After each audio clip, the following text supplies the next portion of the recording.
Imagine you have a friend called George. You've been friends since childhood. Although you're not as close as you were back then, you still see each other once in a while and get along very well. One day, you and George are approached by an old mutual friend, Oliver. Oliver explains that he's had a run of bad luck and is raising money to cover tuition fees for his kids. You want to help Oliver out, so you give him some money. To your surprise, George doesn't offer Oliver any help. You try to persuade him, but it's no use. Imagining yourself in this situation, do you think it's okay to threaten to use physical force against George to get him to do the right thing? Now imagine a slightly different situation. This time, a group of your friends take a vote. 6 out of 10 are in favour of threatening George to get him to help Oliver. Does this democratic process make it okay to threaten George? One last change to the situation. This time, imagine that many thousands of people have democratically agreed that a group, who we'll call the agents, should do whatever is necessary to take money from George and give it to Oliver's family. The agents don't explicitly threaten George at first. All they do is send him a bill. Like everyone else, though, George knows what will happen if he doesn't pay the bill. First, he'll get more letters demanding payment, and the bill will get bigger. Eventually, if he still doesn't pay, agents with guns will break into his house and take him away against his will. Almost everyone pays the bills without protest. They know that agents are prepared to use as much force as necessary to overpower you if you resist. Do you think it's acceptable for the agents to threaten violence against George if he doesn't give his money towards helping Oliver's family? If we approve of state programs that redistribute wealth, we must also approve of threats of violence made against peaceful individuals, because this is how the funds are collected. On the other hand, most of us feel uncomfortable about threatening peaceful people when we imagine having to make the threats ourselves. If we feel negatively towards the idea of threatening George personally, can we really be comfortable with the threats made against him by agents of the state?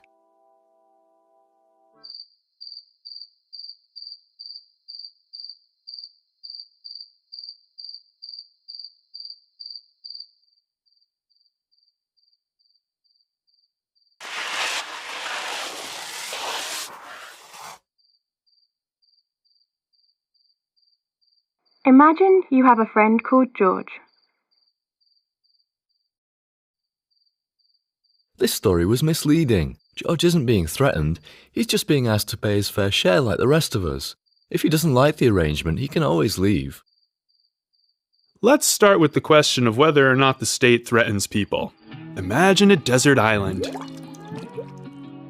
Albin lives with a few other people on this island. One day he meets Jeff. Jeff says, "Give me your ball, or you'll get a beating." Jeff's threatening Albin with violence, right? Yeah, of course. But taxpayers aren't being threatened like that. No one actually gets attacked for not paying taxes. Okay, let's have Jeff say something different. He says, "Give me your ball." "If you don't, I'll have to ask you to hand over your ball and your shirt. If you still don't cooperate, you'll spend the night tied to that tree. And if you resist being tied, You'll get a beating. Now Jeff's defenders could insist he'd never attack someone for something as trivial as refusing to hand over a ball. He'd only use violence as a last resort, as a penalty for breaking the rules and resisting the proper punishment. No matter how Jeff explains it, though, he is still threatening Albin with violence, right? Okay, yes, Jeff's still threatening Albin with violence, even if the violence is a couple of steps removed. But this isn't a good analogy for taxation. For one thing, modern states use taxes to provide services that help people. Okay. So, what if you learned that Jeff just wanted to improve Albin's ball and give it back to him as a surprise?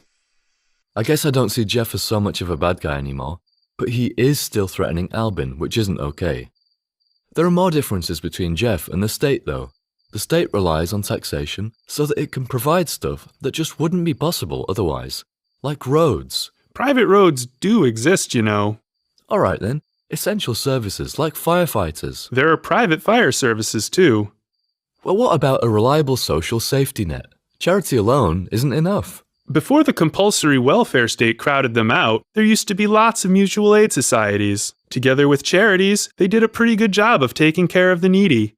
Anyway, for the sake of discussion, let's assume that there are some important things that can only be provided using taxation. So Jeff isn't interested in Albin's ball anymore. Now he wants his gold coins. He's collecting money to build a fish farm.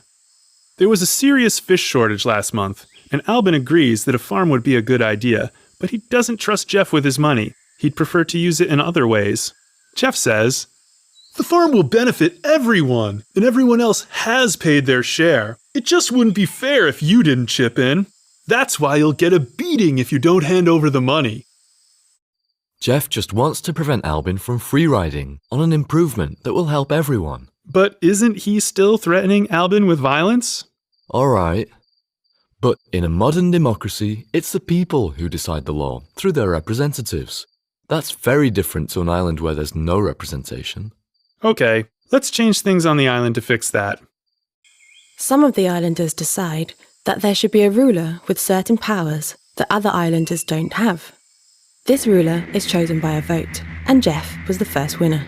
Like before, Jeff is telling Albin to pay towards the improvements he has planned. If Albin doesn't surrender the money demanded, he'll be told to hand over even more. If he consistently refuses, eventually, the island guards will show up at his house, take him away, and lock him up.